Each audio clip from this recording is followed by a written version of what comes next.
हिमालय या चॅप्टरमध्ये आपण पाहू हिमालयातली प्रमुख पर्वतरांगा, यातले दऱ्या, खिंडी आणि वेगवेगळ्या पर्वतरांगा जे हिमालयात त्याचा आपण याचा अभ्यास करू. ओके. सुरुवातीला आपण पाहू हिमालयाचं फॉर्मेशन कसं झालं होतं. कंपॅरेटिव्ह फॅक्ट्स नंतर लिहा हिमालयाचं फॉर्मेशन सांगतो कसं होतं. आपण कॉन्टिनेंटल ड्रिफ्ट थेअरीमध्ये पाहू की जग म्हणजे सुरुवातीला पूर्ण लँड असताना त्याचे दोन तुकड्यात विभाजन झाले. ओके. दोन तुकड्यात विभाजन झाले, एक अंगारा लँड आणि एक गोंडवाना लँड. तर भारत हा गोंडवाना लँडचा हे होता, पार्ट होता आणि तो कुठे सिच्युएट होता, इथं खाली. इथं साऊथ आफ्रिका होता, इथं भारत होता, इकडं ऑस्ट्रेलिया. तर इथून म्हणजे कुठं दक्षिण पूर्व गोलार्धातून ते उत्तर पूर्व गोलार्धात भारत कसा ड्रिफ्ट होत गेला, म्हणजे इथून इकडं वाद गेला भारत. त्याच्यामुळे हिमालयाची निर्मिती झालेली आहे. म्हणजे भारत अगोदर इथं सिच्युएटेड होता, इथं हे होता ऑस्ट्रेलिया. नंतर भारताच्या इकडे प्रवाह होत गेला. नंतर जेव्हा आपल्या युरेशिया लँडला टक्कर झाली भारताची, म्हणजे युरेशिया इथं होता आणि भारत इथं होता. तर जेव्हा यांची टक्कर झाली दोघांची, तेव्हा हिमालयाची रचना झालेली आहे. तर आपण हिमालयाची रचना झालेली आहे आणि हिमालय हा सर्वात नवीन पर्वत आहे. सर्वात अगोदर सगळे माउंटेन फॉर्मेशन झालेले, नंतर हिमालयाची निर्मिती झाली गाळाच्या मृदेपासून. इथं 33C होता. कोणता सी होता? 33C. तर 33C मुळे तो अपलिफ्ट वरती झाला. जेव्हा इंडियन लँडची आणि युरेशियन लँडची जेव्हा टक्कर झाली, तेव्हा 33C हा अपलिफ्ट होत गेला. त्याच्यामुळे हिमालयाची रचना झाली. आता त्याचे एव्हिडन्स कुठे आहे? तर हिमालयात आढळणार आहे सरोवर आहे, खारा पाण्या सरोवर आहे. आता मीठ एवढं ओळखच काय केलं, तर त्या अगोदर तिथं हे होता, समुद्र होता. समुद्राच्या पाण्यापासून हिमालयाची निर्मिती झाली, अपलिफ्ट झाला. त्याच्यामुळे तिथं दोन सरोवर आढळतात. एक आहे आपला पॅंगांग सो आणि सो मोरेरी. ओके. आपण तिथे हे लिहून पहिले समजली हिमालयाची निर्मिती कशी झाली. तर ते कॉन्टिनेंटल जेव्हा आपण continental drift theory, plate tectonic theory पाहू, तेव्हा त्यात सर्व आपण हे पाहून परत. पण आता हिमालय टॉपिक त्याच्यामुळे फक्त एक ब्रीफ सांगितलं.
tanpa simak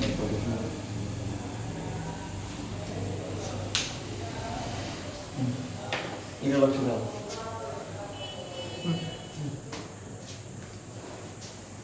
जेव्हा इंडियन प्लेट ही युरोशियन प्लेटची टक्कर झाली होती, तेव्हा सगळ्यात पहिले हा ट्रान्स हिमालयाचं फॉर्मेशन झालं होतं. त्याच्यानंतर ग्रेटर हिमालयाचं, त्याच्यानंतर मिडल हिमालय, ज्यात पीरपांजाल, धौलाधार आणि नागतिब्बा मसुरी या लाईनी हिमालयाच्या लाईनीचं फॉर्मेशन झालं होतं पर्वतरांगेचं. हे स्थानिक नाव आहे त्यांची. त्याच्यानंतर शिवालिक रांगेचं फॉर्मेशन झालं होतं. आता हे फॉर्मेशन असं झालं, त्याच्यामुळे ही भारताच्या पलीकडची, भारताच्या सर्वात वरची लाईन आहे. ओके. इथं पामेरची पठार आहे. ओके.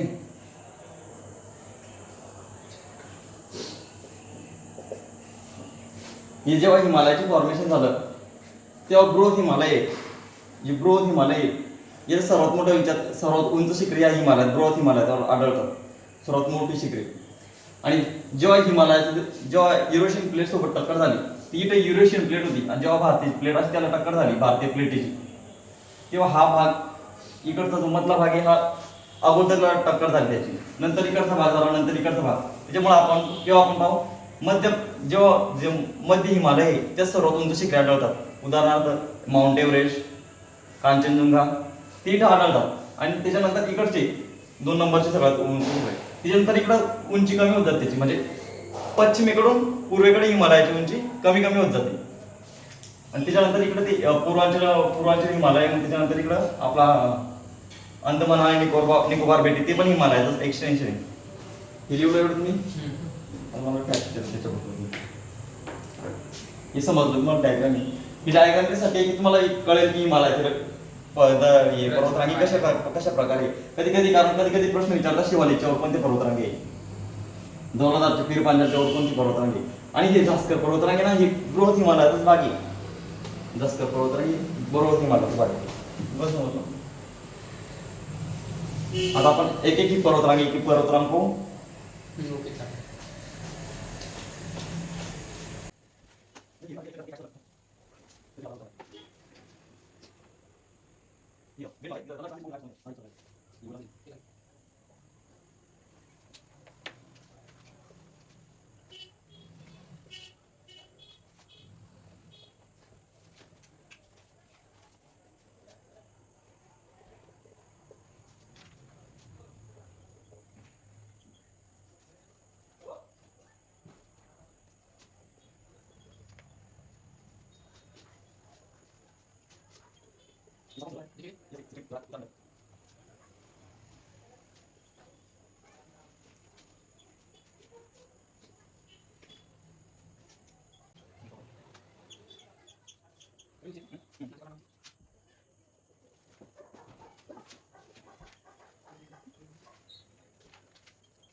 बृहत हिमालय हा नंगा पर्वत पासून ते नामचा बरोवापर्यंत आहे.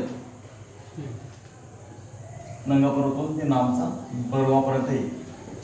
इथून इथपर्यंत एवढे प्रकारचे मोठमोठे जेवढे हायेस्ट आहे ना माउंटेन ना, ते बृहत हिमालयामध्ये चालवते. माउंट एव्हरेस्ट पण ते आता चालवतो. माउंट एव्हरेस्ट आणि अजून नंगा पर्वत, एक K2 आपला इथं काराकोरममध्ये आढळतो. ते नंतर बघू काराकोरम आहे. नंतर नंगा पर्वत पासून ते नामच्या बरोवापर्यंत. आणि प्रमुख शिखरे कोणते याच्यात? कांचनजुंगा, आपण मराठी त्याला कांचनजुंगा आपण म्हणतो. सिक्कीममध्ये आढळतो, उंची 8598. त्यानंतर नंगा पर्वत कुठे आढळतो? लडाखमध्ये 8126 त्याची उंची. त्यानंतर नंदादेवी उत्तराखंडमध्ये आढळतो आणि 7817 त्याची उंची. कामेश शिखर उत्तराखंडमध्ये आढळतं, 7516 त्याची 556 त्याची उंची. त्याच्यानंतर नामचा बरोवा अरुणाचल प्रदेशमध्ये आढळतो, सगळ्यात शेवटचं शिखर इकडचं, आणि त्याची उंची 7556. आता इथून पाहतो मी पश्चिमेकडून ही पूर्वेकडे शिखर आहे. पश्चिम ते पूर्व मदत 1-2 लाईन हे फक्त खालीवर झालेलं आहे थोडं. पश्चिमेकडून पूर्वेकडे इकडून शिखरांची लाईन उंची कमी होत जाते. प्रश्न येऊ शकते त्यावर. ते आता तिथं आढळतं हिमनदी आढळणार कोणते गंगोत्री आणि यमुनोत्री. गंगोत्री हे गंगा नदीचं उगमस्थान आहे. भागीरथ म्हणून गंगेचं उगम होतं इथून. त्यानंतर यमुनोत्री ग्लेशियर हे हिमनदी आहे, यमुना नदीचं उगमस्थान आहे. त्यानंतर खिंडी आढळतात, प्रमुख खिंडी. आता या खिंडींचा मध्ययुगीन भारतात आणि प्राचीन भारतात खूप मोठा रोल आहे. कारण या खिंडीमुळेच आक्रमण जे भारतावर आक्रमण झाले ना हे खिंडीतूनच आलेले आहे आणि जे व्यापारी मार्ग होते ते खिंडीतूनच झालेले आहे. आणि त्यानंतर बुर्जिल पास जम्मू काश्मीरमध्ये जो जिल्हा पास आहे जम्मू काश्मीरमध्ये जे लेह आणि मनाली जोडते नॅशनल हायवे 1 आहे. त्यानंतर बारालाचा हिमाचल प्रदेशमध्ये शिपकिला पास आहे. शिपकिला पास शिपकिला पास ही सतलज नदी ना सतलज नदी शिपकिला पास म्हणून भारतात प्रवेश करते. नंतर मिथिला मनाला आणि लिपुलेह उत्तराखंडमध्ये लिपुलेह हे ट्रायजंक्शन आहे. लिपुलेह ही इंडियन आणि ट्रायजंक्शन आहे बटवीन कोणामध्ये चायना नेपाळ आणि भारत ट्रायजंक्शन. म्हणजे इथं भारत आहे इथं नेपाळ आहे इथं चायना आहे इथं नेपाळ आहे आणि इथं भारत आहे. तर ती पाच इथं आहे सेंटरला त्यांच्या तिघाच्या सेंटरला आणि तिघांचा व्यापारी मार्ग इथूनच आहे. त्यानंतर झेलपला सिक्कीममध्ये नाथुला सिक्कीममध्ये भूमला अरुणाचल प्रदेशमध्ये. एवढं तिथं फॅक्ट्स फक्त एवढं आहे थिअरी बृहत हिमालय झालं. हे पाच या खिंडी विचारतात बरं. खिंडी येतात म्हणजे येतात कुठं आढळतात. आणि तुमचं एक शिल्लकचं काम असं आहे की या पासेचं म्हणजे काय महत्व आहे. आता हे बुर्जिल पास आहे ते जम्मू काश्मीरमध्ये आढळते. पण बुर्जिल पासचं महत्व काय जम्मू काश्मीर मनाली लेहला जोडते कोणत्या 2 गोष्टीला जोडते पास हे शोधायचं काम तुमचं आहे. त्या प्रकारे चांगल्या प्रकारे लक्षात राहील तुम्ही कसं काय.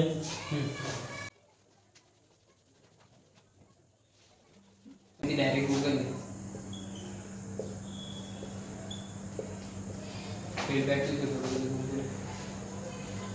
कोऑर्डिनेशन का सांगायला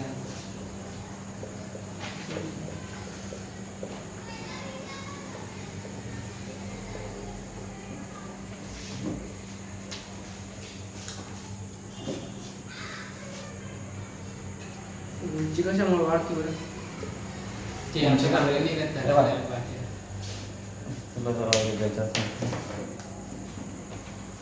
ही युरेशियन प्लेट आहे आणि ही भारतीय प्लेट आहे. जेव्हा यांची टक्कर उरली तर काही भाग हा अपलेट होतो. हा भाग अपलेट होतो आणि हा भाग याच्या खाली जातो. 2 प्लेटी या म्हणजे पृथ्वीची रचना अशी झालेली आहे. आपण जिच्यावर उभे ना तिला लिथोस्फिअर म्हणतात. लिथोस्फिअर आणि या प्लेटी ना या ड्रिफ्ट आहे तरंग राहिल्या त्या वरती आणि त्या मूव्ह होत राहत्या. आपण कॉन्टिनेंटल ड्रिफ्ट मध्ये सविस्तरपणे पाहू पण ड्रिफ्ट सांगतो तुम्हाला.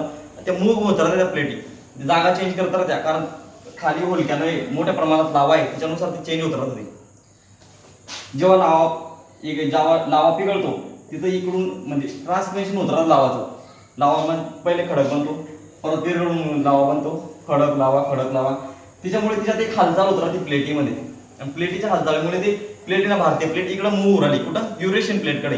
आता इकडं युरेशियन प्लेट आहे ना तर भारतीय प्लेट इथं मूव्ह होते आणि ती मूव्ह होते म्हणजे 2 गोष्टीची टक्कर होते का आपण ते एक प्लेट तिच्या खाली धसते आणि एक प्लेट वर येते. त्याच्यामुळे इथं जे त्या पॉईंट ऑफ जंक्शन त्याचा जेव्हा ती प्लेट एकमेकाला टक्कर होते तिला तर ते तो भाग अपलीट वर जातो तो. आता उदाहरणार्थ हे पाहिजे एक प्लेट आहे आता आपण याला टक्कर देतो वर गेला भाग गेला ना वर अशा प्रकारे होते. आणि जेव्हा 2 प्लेटी एकमेकापासून मागे जातात तेव्हा दरी निर्माण होती. दरी आता समजून घ्या आता एक फाडलंय आपण तर इथं एक भाग निर्माण होईल दरी निर्माण होईल तर त्या खिंडी निर्माण होत्या दऱ्या निर्माण होत्या. समजलं ते कॉन्टिनेंटल ड्रिफ्ट आहे म्हणजे आपण डिटेल मध्ये पाहू.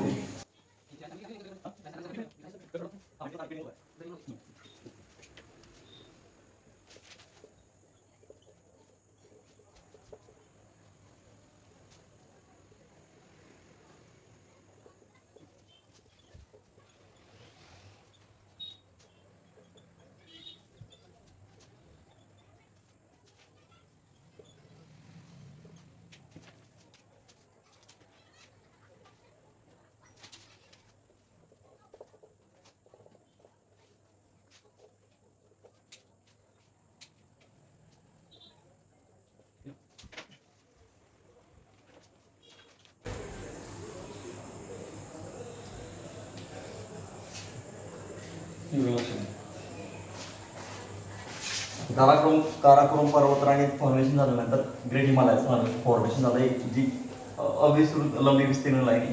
त्यानंतर एक मध्य हिमालय, मिडल हिमालयाचे फॉर्मेशन झालं जे तुकड्यामध्ये येतील आहे. पीर पंजाब, जम्मू काश्मीर, पीर पंजाब, दौलादार, हिमाचल प्रदेश, नागतिबा, मसुरीकडे तिकडं उत्तराखंडमध्ये ते आणि इकडं वाढत जाते नेपाळ, हिमालय वगैरे. आणि त्यानंतर शिवालिकच्या खाली शिवालिक पर्वतरांग आहे. पीर पंजाबचे याला एका रोहतांग खिंड जे की हिमाचल प्रदेशमध्ये. आणि शिवालिक आणि बृहत हिमालय दरम्यान आहे. इथं आहे बृहत हिमालय आणि शिवालिक यांच्या पदात कोणते मिडल हिमालय तुकड्यामध्ये येते. त्यानंतर खोरे कोणते काश्मीर खोरे इथं आढळणार आहे, कांगरा खोरे आणि कुल्लू खोरे इथं आहे आणि कांगरा खोरे इथला आहे. खिंडे कोणते आढळतात? पीर पंजाब खिंडे जम्मू आणि काश्मीरमध्ये, रोहतांग पास आहे हिमाचल प्रदेशमध्ये आणि बनियाल पास आहे जम्मू आणि काश्मीरमध्ये. तिन्ही हे कशात आहे? पीर पंजाब पर्वतरांग येते तिन्ही खिंडी.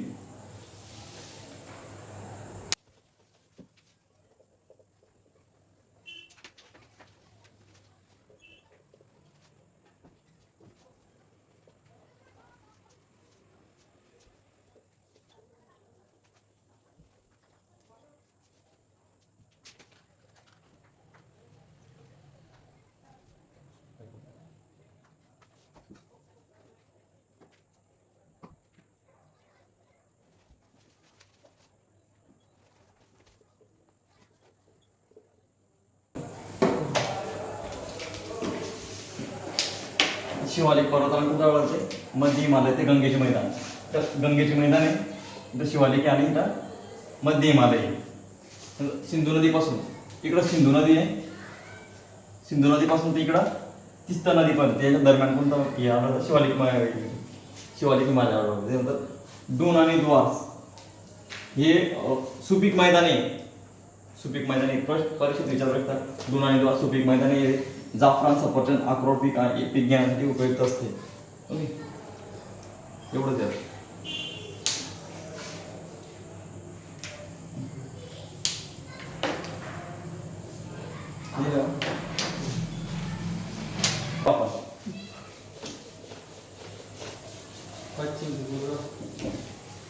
आता हिमालयाची इथून हिमालय समजून नंगा पर्वत आहे.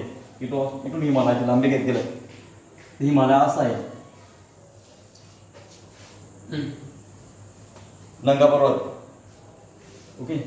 इथून नेपाळ, सिक्कीम, पूर्वांचल रांगा, खाली अंदमान निकोबार बेटे.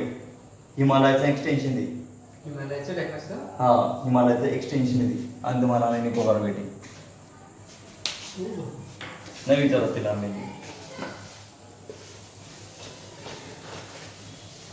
हिमालयाचं फॉर्मेशन झाल्यानंतर ते बेट जेव्हा भारतीय प्लेट जेव्हा युरेशियन प्लेटला जायचं तेव्हा ते बेट वरती आलेले. आणि हिमालय हे कॉन्टिनेंटल हे टक्कर आहे. म्हणजे ही बी जमिनीची प्लेट आहे, कॉन्टिनेंट आहे, ही बी कॉन्टिनेंट. या दोघांची टक्कर होऊन ते एक थिक क्रस्ट निर्माण झालेला आहे. म्हणजे एकावर एक क्रस्ट निर्माण झालेला आहे. त्याच्यामुळे हिमालयामध्ये व्होल्कॅनो नाही होत. व्होल्कॅनो म्हणजे ज्वालामुखी नाही होत हिमालयामध्ये. आणि बाकी इथं प्लेट बाउंड्री घे. बाकी कोणते प्लेट बाउंड्री पैसे कोण घ्या तुम्ही? जिथं दोन प्लेट बाउंड्री आहे, इकडं कॉन्टिनेंट आहे, इकडं कॉन्टिनेंट आहे, तिथं एकदम भूकंप होईल. हिमालयामध्ये भूकंप होतो थोडाफार प्रमाणात. तिथं एकदम भूकंप होईल आणि ज्वालामुखी होईल. आणि जेव्हा ते कॉन्टिनेंट आणि ओशन बाउंड्री असते, एक प्लेट कॉन्टिनेंटची आहे, जमिनीची आहे, आणि एक समुद्राची आहे, ओशनची. जेव्हा या प्लेटीचं टक्कर होते तेव्हा इथं जे बाउंड्री बनते इथं व्होल्कॅनो सगळ्यात जास्त प्रमाणात असतात. उदाहरणार्थ जपान, युरेशियन एका साईडला युरेशियन प्लेट आहे, एका साईडला पॅसिफिक प्लेट आहे. या दोघीच्या प्लेटमध्ये जपान आहे. सगळ्यात जास्त भूकंप रेट होता ज्वालामुखी भूकंप जपानमध्ये. म्हणजे ते प्लेट रिंग ऑफ फायर ते अशी एक प्रकारची आहे. जे पॅसिफिक आहे, इकडे युरेशियन आहे, अमेरिकन प्लेट आहे, उत्तर अमेरिकन, दक्षिण अमेरिकन प्लेट आहे. जेवढी रिंग ऑफ फायर आहे एवढ्या सगळ्यात जास्त व्होल्कॅनो आणि या आढळत आपल्या भूकंप आढळतो. प्लेट टेक्टोनिक थेअरी म्हणून होते. गॅपमुळे होतात. गॅपमुळे नाही, तिथं गॅपमुळे आणि तिथं हालचाली चालत असताना, कारण ते नाजूक झोन येते. तिथं लावारस सतत एक होत असतो. कारण लावारस बाहेर यासाठी एखादा थिक क्रस्ट पाहिजे. आता भारताची हिमालयन प्लेट एवढी थिक आहे. लावारस येऊन इथपर्यंत येतो, पिघळून जातो, परत तिथे खडकात रूपांतर होतो, नंतर येतो परत खडकात रूपांतर खाली जातो. आणि थिक प्लेट एवढीच थिक प्लेट समजून घ्या. इथपर्यंत आला की क्रस्ट तुटतं इथपर्यंत परत क्रस्ट तुटतं असं हे कोण वाढत जातो मग कशाचा लावा रसाचा माउंट आपलं व्होल्कॅनो पर्वत हे वाढत जातं नंतर अचानक स्प्रेड होतो व्होल्कॅनोचा लावा रस बाहेर येतो मग त्याच्यातून स्फोट होतो.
हे सोबत ट्रान्स हिमालयामध्ये कार म्हणून एक पर्वतरांगा आढळते. त्यानंतर इकडं पण पर्वतरांगे ज्या भारताच्या बाहेर गेले मानसरोवर तिथे ते पलीकडच्या त्या आपलं नंतर खाऱ्या पाण्याचे सरोवर कोणते आढळतात पॅनॉन्स ऑफ सोमोरिरी. आता खाऱ्या पाण्याची कसं काय आढळते इकडे खाऱ्या पाणी कसं काय आढळते या खाऱ्या पाण्याच्या सरोवराचं मागे एक कारण आहे की 33C म्हणजे 33 समुद्राचं अपलिफ्टमेंट झाल्यामुळे खाऱ्या पाण्याचे दोन सरोवर तिथे आढळतात. 33C पासून जे हिमालयाची रचना जी झालेली आहे 33C पासूनच झालेली आहे 33 समुद्रापासून. त्याच्यामुळे इकडे खाऱ्या पाण्याची दोन सरोवर आढळतात. हे परीक्षेत विचारू शकतात कसे हे हायलाइट करा फक्त खाऱ्या पाण्याचे समुद्र सरोवर आहे. मैदाने कोणत्या आढळतात दीपचांग थोडा आणि लिंगितांग आढळतात मैदाने आढळतात. हेमिस नॅशनल पार्क तिथं लडाखमध्ये काराकोरम पर्वतांजवळ आणि केटू गॉडविन ऑस्टिन हे भारताचे सर्वोच्च शिखर आहे. ते भारतातील 1 नंबर सर्वोच्च शिखर आहे आणि जगातील दुसरे सर्वोच्च शिखर आहे. पहिले आपलं माउंट एव्हरेस्ट याची उंची आहे 8611.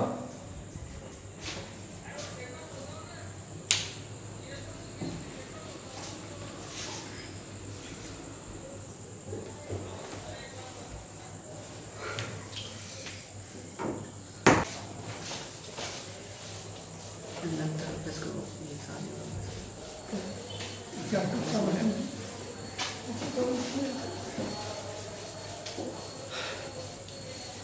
आता आपण पाहिलं पर्वतरांगी कशा प्रकारे पाहिलं आपण एक लाईन पाहिली एक पर्वतरांग पाहिली पर्वत लाईनी पाहिल्या. पण या पर्वतरांगीला त्यांच्या स्थानिक भाषेत वेगवेगळे नाव आहे प्रदेशानुसार. आता आपण हे पर्वतरांगीचे एका लाईनीनुसार हे पाहिलं पण प्रदेशानुसार त्यांचे असे भाग पडतात लॉन्जिट्यूडनुसार असे भाग पडतात. हा भाग काश्मीर हिमालय नेपाळ हिमालय उत्तराखंड हिमालय असे जे भाग पडतात ते आपण लिहून घेऊ.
आता हिमालयाचं एक्सटेन्शन आपण कसं पाहिलं होतं पश्चिमेकडून पूर्वेकडे. आता पाहू आपण उत्तरेकडून दक्षिणेकडे देतात आणि नद्यांदरम्यान त्याचे कसे हे झालेले खोऱ्या सिंधू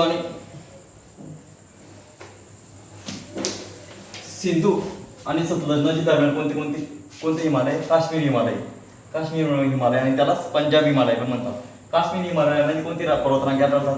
काराकोरम, जास्कर, तिरुपांचाल, शिवालिक या पर्वतरांगा कोणत्या हिमालयात आढळतात? काश्मीर हिमालय. त्याच्यानंतर आहे सतलज आणि काश्मीर नदी दरम्यान आहे कुमाऊ हिमालय, उत्तराखंड, थोडा भाग उत्तराखंडचा आहे, थोडा हिमालय. त्याच्यामध्ये एक पर्वतरांगा आढळते मसुरी, हिल स्टेशन पण आहे. त्यानंतर काले आणि तिस्तामध्ये कोणते हिमालय आढळतात? नेपाळ हिमालय. इथंच आपलं K2 आहे, आपलं माउंट एव्हरेस्ट शिखर आहे. त्यानंतर तिस्ता आणि दिहांग ब्रह्मपुत्रीची उपनदी, तिस्ता आणि दिहांग दरम्यान आढळतात. आसाम हिमालयामध्ये ही पर्वतरांगा आढळतात दाफला, मिरी, अबोर, मिश्मी. आता दाफला आणि मिरी या दोन पर्वतरांगेमध्ये सुबानसिरी नदी आहे. कोणती नदी? सुबानसिरी. आणि अबोर आणि मिश्मी दरम्यान कोणती नदी आहे? दिहांग नदी आहे. हे परीक्षेत विचारला जाऊ शकतो की या पर्वतरांगे दरम्यान कोणती नदी आहे. हे समज आज आपण एक हिमालय तिथे हे पाहू. माझा मॅप लक्षात राहण्यासाठी मॅप काढलाय तुम्ही का नाही? डिटेलमध्ये